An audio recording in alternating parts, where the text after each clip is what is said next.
Juste en introduction, je vais vous faire une mini présentation de la société française. Donc Francaire est une société familiale française spécialisée dans toutes les solutions de ventilation pour le bâtiment.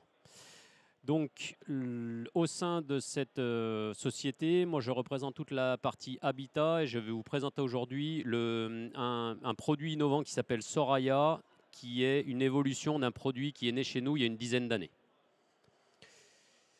Donc le Soraya est une pompe à chaleur qui travaille sur air extrait de VMC collective. Donc ça ne va pas dans les maisons individuelles, c'est pour tous les bâtiments collectifs. Le Soraya, c'est une solution de bon sens. Pourquoi? Parce qu'en fait, si on prend un fonctionnement d'un bâtiment en hiver, on a un caisson d'extraction de VMC qui va extraire de l'air d'un bâtiment. Donc là, on a de l'air qui rentre dans les logements à moins 10 degrés en plein hiver. Évidemment, le chauffage de ces logements fait que cet air se réchauffe. Et si on ne fait rien, eh ben on le jette à l'extérieur avec une VMC simple flux à une température moyenne autour de 19 degrés. En réalité, la température est plus élevée. 19 degrés, c'est la température réglementaire, mais les logements ils sont chauffés à plus que 19 degrés. Donc l'air qui sort est même à plus que 19 degrés. Donc voilà ce qui se passe aujourd'hui en hiver. Et la question, c'est pourquoi ne pas récupérer cette énergie? Eh bien aujourd'hui, c'est impossible avec une pompe à chaleur standard du commerce, pour deux raisons. La première, c'est une raison concernant le caisson de ventilation. Un caisson de ventilation hygroréglable a une amplitude de variation de débit d'air de 1 à 5 en fonction de l'humidité qu'il y a dans les logements. Et donc, il accélère plus ou moins son débit d'air pour extraire l'air humide des logements.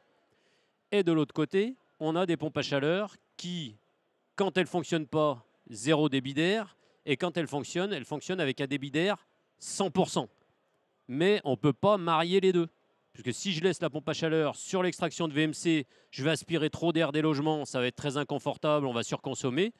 Et de l'autre côté, le caisson, lui, il vit sa vie, il ne peut pas rester avec un débit maximal tout le temps. Donc coupler une PAC du commerce avec un caisson d'extraction de VMC, c'est impossible. C'est pour ça qu'aujourd'hui, on ne peut pas prendre une PAC et puis la coller sur un caisson de VMC. Si on prend maintenant en termes de performance, si je repars de mon bâtiment avant en plein hiver, si je prends une température à moins 10 degrés, une pompe à chaleur, toute techno confondue, certifiée Eurovent, elle a un COP environ de 2. Donc je paye 1, je récupère 2. Donc le COP avec de l'air froid, il est forcément mauvais et moins bon qu'avec de l'air plus chaud. Si on est dans des conditions normales Eurovent au point pivot, on a un COP de 3,3. Ça, c'est des conditions d'essai Eurovent. Et si maintenant je compare ça avec de l'air qui sortirait à 20 degrés que je pourrais récupérer sur ma pompe à chaleur, le Soraya, il peut avoir un COP de 5,5. Donc aujourd'hui, en fait, si je laisse travailler ma PAC sur l'air extérieur aux conditions défavorables avec de l'air à moins 10, j'ai un COP de 2. Si je mets le Soraya sur mon bâtiment, j'ai un COP de 5,5. C'est facile de voir l'intérêt économique et de performance que ça peut avoir sur le bâtiment. Donc en résumé, le Soraya, c'est ni plus ni moins qu'un ensemble qui regroupe le caisson de VMC avec une pompe à chaleur adaptée pour que ça fonctionne sur air extrait de VMC. Ça s'installe en extérieur puisque la pompe à chaleur est au propane. Donc pour l'instant, c'est beaucoup plus facile de la mettre en extérieur plutôt que de gérer un local technique avec des ventilateurs à texte, des détections, etc. On a toutes les compatibilités sur l'air extrait de VMC, c'est-à-dire qu'on a des avis techniques pour pouvoir travailler avec ça. On a des brevets. Évidemment, les performances sont certifiées Eurovent, sinon ça n'a pas de sens. On a les fiches PEP qui permettent de bien valoriser au niveau impact carbone le bâtiment. On a les PV-feu, bien sûr, puisque comme on travaille sur des zones sommeil, il est obligatoire d'assurer d'abord le désenfumage du bâtiment s'il y a un incendie. On a les fiches d'aide à la saisie, bien sûr, pour aider les bureaux d'études pour valoriser correctement la solution. Et on est capable de faire de l'eau à 80 degrés, ce qui nous permet d'accéder à tout type de bâtiment, en neuf ou en rénovation. Évidemment, on a un logiciel interne, nous, qui nous permet de facilement faire des sélections pour directement trouver la bonne pompe à chaleur qui va correspondre à la typologie du logement. Donc Soraya, c'est une solution complète, puisque ça peut faire d'abord le CS seul, le chauffage seul, ou simplement le réchauffage de bouclage ECS. On l'a eu aussi pour des bailleurs sociaux qui nous ont demandé de travailler spécifiquement juste pour en fait mettre une pompe à chaleur sur le bouclage ECS. Donc c'est possible aussi. Après, dans la RE 2020, la meilleure valorisation se fera quand on va travailler sur la production d'eau chaude sanitaire. Évidemment, c'est un gisement qui est beaucoup plus important que le besoin de chauffage. Le fluide frigorigène R290, donc faible impact environnemental, donc aucun problème et il n'y a aucune interdiction visible même après 2031. Adapté à tout type de bâtiment, donc là on a une gamme qui s'est énormément élargie par rapport à il y a une dizaine d'années puisqu'on est capable de répondre et d'adresser des petits collectifs de 10 jusqu'à des gros collectifs de plus de 100 logements et après on va multiplier les systèmes donc on n'a pas de limite particulière. On peut couvrir jusqu'à 100% des besoins d'eau chaude sanitaire. Et si on augmente la taille de la pompe à chaleur, évidemment, il n'y aura plus assez de gisements dans l'air extrait, mais on pourra couvrir aussi 100% de tous les besoins ECS et chauffage. Étant entendu que si je n'ai pas assez de gisements dans l'air extérieur, je vais aller prélever sur l'air extérieur le complément que je n'ai pas eu dans l'air extrait de VMC. Et au niveau de l'investissement, la solution est à peu près similaire à une solution de pompe à chaleur sur air extérieur, à la différence près que vous avez bien compris qu'il y a des petites subtilités pour pouvoir marier les questions d'extraction de VMC avec la PAC, donc il y a quand même quelques petites différences. Donc au niveau du positionnement sur la RE 2020, et après on va parler un peu de l'augmentation des DPE. Donc sur la RE 2020, on a comparé des systèmes très classiques qu'on peut retrouver aujourd'hui. Donc des systèmes électriques avec des packs RO collectives sur air extérieur, des systèmes hybrides avec du gaz, et de l'autre côté, on les a comparés avec deux solutions Soraya, une tout élec et une solution hybride. Puisqu'aujourd'hui, le Soraya, il peut être hybridé, puisqu'on est capable de se faire aider, là notamment en bas à droite en hybride, le Soraya fait 100% de CS et le gaz vient faire le chauffage. Donc en termes de résultats, on a aujourd'hui deux indicateurs sur lesquels nous sommes impactants. Donc nous avons le CEP non renouvelable et on voit sur la troisième colonne en solution tout élec que le Soraya est la meilleure solution RE 2020 pour faire l'ECS. Donc on a des performances qui sont meilleures qu'une PAC sur air extérieur. Et là, vous me direz, bah, c'est assez normal puisqu'on a vu que c'était plus intéressant de travailler sur l'air extrait de la VMC. Donc c'est assez logique qu'on soit plus performant. La chose qui est très importante aussi, c'est que en neuf, oui, mais aussi en réno, on voit que des solutions hybrides avec du gaz fonctionnent aussi. Donc aujourd'hui, si vous avez suivi un peu les conférences qui se sont tenues ici avec Enedis, entre autres, il n'est pas si évident qu'on dispose de toute la puissance électrique qu'on souhaiterait avoir sur tous les bâtiments. Donc il y a des fois, le gaz va bien nous aider pour pouvoir faire un mix de tout ça. Après, on a d'autres intérêts aussi, ça dépend du coût de l'énergie. Donc, suivant les coûts des énergies, dans certains cas, le gaz sera la très bonne énergie en complément d'électricité. Donc, on peut hybrider et le Soraya respectera tous ces seuils. On n'aura pas de difficulté à passer. Sans travaux supplémentaires au niveau du bâti, bien sûr, parce qu'autrement, toutes les solutions pourraient y arriver. Au niveau du IC Énergie, c'est pareil. C'est le seuil qui est le plus favorable, bien sûr, en tout élec. Donc, le troisième bâtonnet bleu. Et après, à droite, on voit que même en hybride, on passe au niveau de l'IC Énergie. Et ça, c'est assez important parce que comme on a vu que les seuils 2028-2031 ne seraient pas pires, en tout cas, que ceux d'aujourd'hui, eh ben, la solution qui passe aujourd'hui au 1er janvier 2025 passera en 2028, passera en 2031. Donc ça, aujourd'hui, c'est important parce que ça nous donne de la visibilité et des solutions qui sont pérennes dans le temps. Si on regarde maintenant sur un bâtiment en rénovation, aujourd'hui, évidemment, comme on va améliorer l'efficacité énergétique globale, on peut espérer avoir au moins un gain d'un étage au niveau de l'étiquette énergétique. C'est possible d'aller plus loin, mais ça dépend de plein de facteurs. Donc je ne rentrerai pas plus dans le détail parce que ça voudrait dire qu'on a pris des hypothèses très cadrées. Donc là, il faudra voir bâtiment par bâtiment pour voir si on passe de E à C, par exemple. Mais en tout cas, forcément, ce sera mieux que ce qu'on a à l'état initial.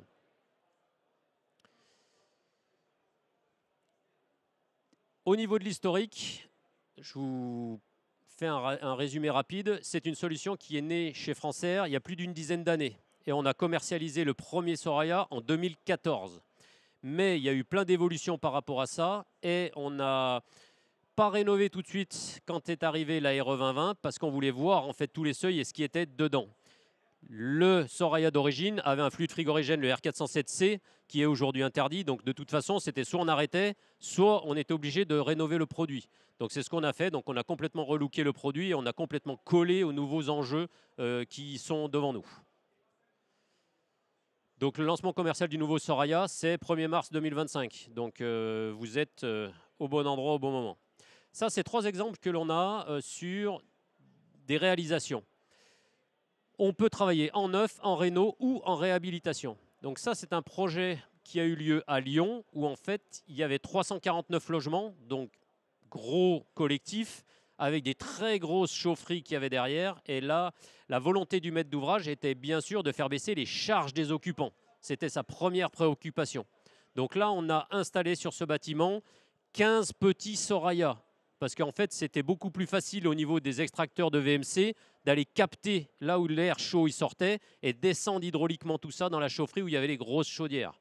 Donc c'est une particularité du dossier, mais on peut tout à fait mixer ces petits Soraya. Évidemment, 15 petits Soraya, c'est plus cher qu'un seul gros, évidemment. Mais là, c'était la pertinence et le gain au niveau des coûts d'exploitation qui intéressaient le maître d'ouvrage. Là, c'est de la réhabilitation ici sur Paris, donc 83 logements, la Poste Magenta à Paris, donc c'est une rénovation un peu lourde, donc on est quand même assimilé proche d'un bâtiment avec toutes les réglementations environnementales d'un bâtiment neuf. Et ici, on est dans un cas où on a tout, donc ça c'est un énorme programme de 7 milliards d'euros qui a été gagné par Eiffage et où ils ont répondu au ministère des Armées pour rénover ou construire les nouveaux logements pour toute la partie gendarmerie. Donc là, on a tout. Donc on a des petits, des grands bâtiments, du neuf, de la réno, de la réhabilitation et un peu partout dans toute la France. Donc là, on accompagne le démarche et il y a 4 bureaux d'études en fait, qui se sont répartis les études sur toute la France. Et ici, ben, pour nous, évidemment, vous comprenez bien que c'est quelque chose de sympathique. Donc voilà. Donc le Soraya, ça s'adresse à peu près à tous les marchés, bien qu'aujourd'hui, il soit très demandé en neuf. Donc pourquoi c'est une solution globale? Parce que là, on a vu que le Soraya, c'était uniquement la partie production, puisqu'on fait de l'eau chaude, mais il faut bien quelque chose derrière après pour faire le chauffage ou consommer l'eau chaude sanitaire. Alors l'eau chaude sanitaire, les douches, les lavabos, etc. Mais le chauffage, qu'est-ce qu'on en fait? Eh bien, au niveau du chauffage, le Soraya reste une pompe à chaleur, donc les émetteurs les plus performants pour travailler avec les pompes à chaleur sont des émetteurs basse température. Donc aujourd'hui, je vous fais juste un zoom sur notre système de chauffage et rafraîchissement qualité d'air intérieur par air, qu'on appelle Isentis, qui présente les mêmes intérêts en logement collectif qu'un plancher chauffant, le carbone en moins, puisqu'évidemment, on ne rajoute pas de la masse au niveau du bâtiment, donc on n'est pas impacté. Par contre, en termes de température, tête, pied, réactivité, etc., on est plus pertinent que le plancher chauffant.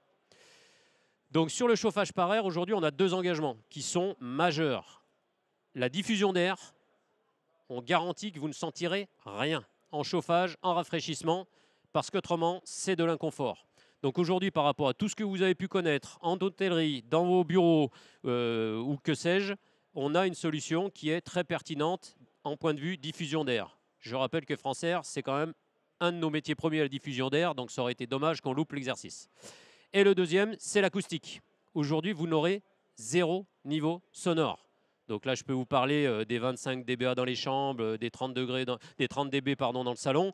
Bon, ça, c'est que des valeurs. Mais dans la réalité, vous n'entendrez rien. Si on ne vient pas dans le logement équipé avec une poire à fumer pour montrer que l'air est bien diffusé et bien repris, vous ne croirez pas que le système fonctionne. Parce que vous ne le sentez pas, vous ne l'entendez pas.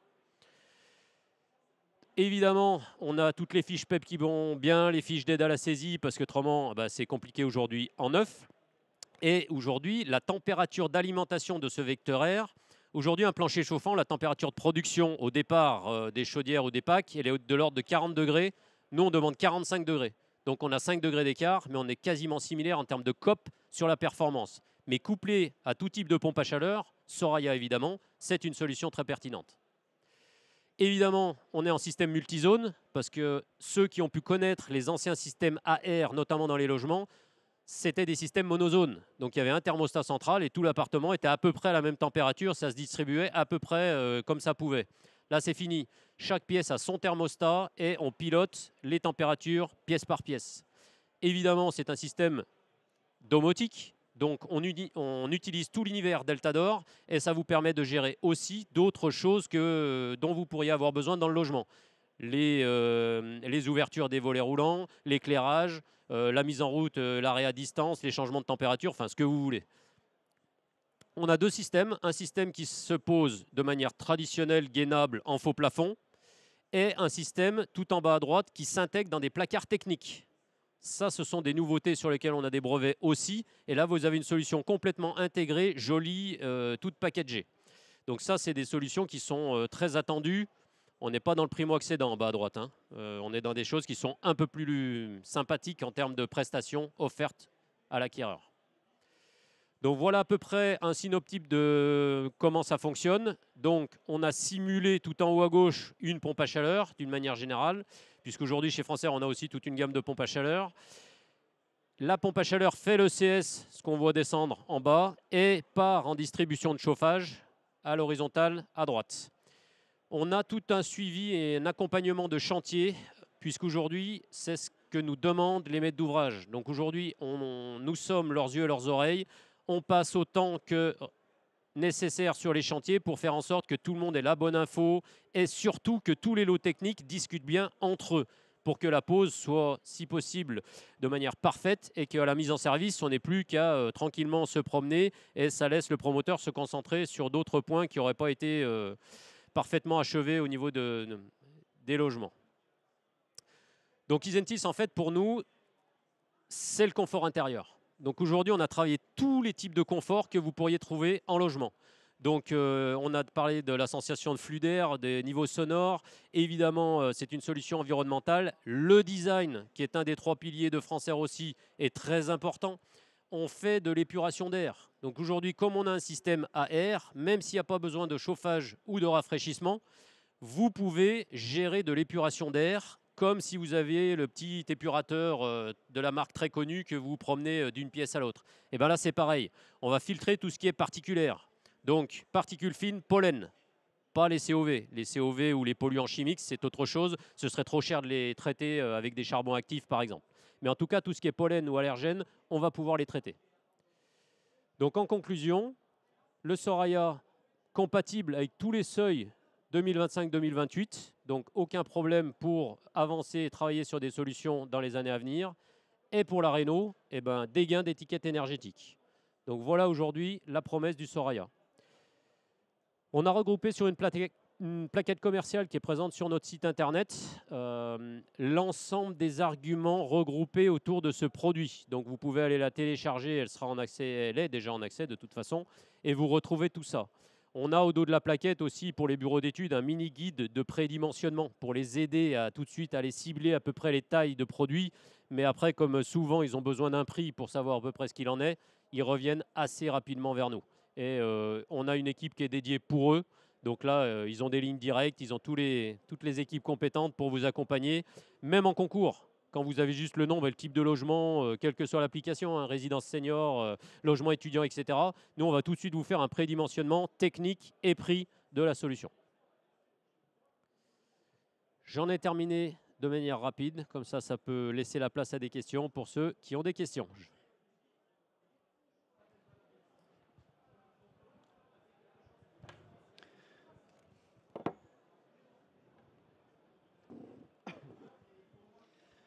Bonjour, moi je me posais une question, c'est comparé à des packs classiques en termes économiques, quelle est la différence entre les deux solutions?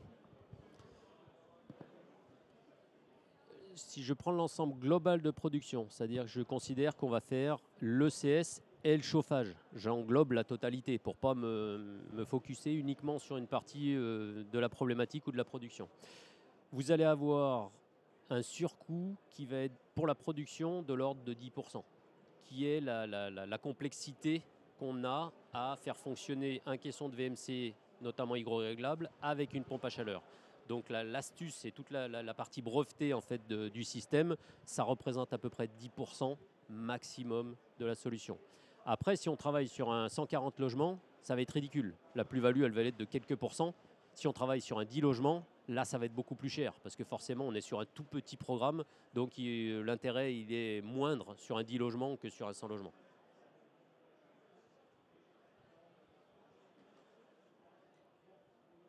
Une autre question?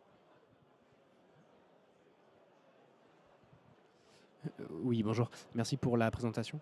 J'ai juste une petite question, j'ai peut-être raté l'information. Donc, tous les retours d'expérience étaient sur des logements. Sur quel autre secteur vous pouvez installer ces systèmes? Tout ce qui est tertiaire, industriel, tout ça? Alors, industrie, on Non, va se enfin, calmer, juste on va la partie- regarder la les partie bureau effluents. d'un- Parce que je vous d'industrie. vois arriver avec des fumées à 400 degrés ou des choses un peu pas très sympathiques. Alors, là où c'est le plus pertinent, c'est sur des bâtiments où il y a une production d'eau chaude sanitaire. Donc, quel que soit le bâtiment, mais il faut qu'on soit en VMC simple flux, parce que si on est en VMC double flux, on a déjà capté tout ce qu'on avait besoin de capter pour neutraliser l'air qui rentre dans le bâtiment. Par contre, du moment qu'on est en simple flux, parce que le bâtiment il est comme ça, on n'a pas de double flux, et qu'on est résidence étudiante, résidence senior, on pourrait imaginer des applications atypiques, hein, complexes sportifs, piscines, des choses comme ça, ou des multi-complexes, où on a des musées avec tout un tas de choses, du fitness autour, ce genre de choses. Du moment qu'on a une VMC simple flux et des besoins d'eau chaude sanitaire, la solution est pertinente.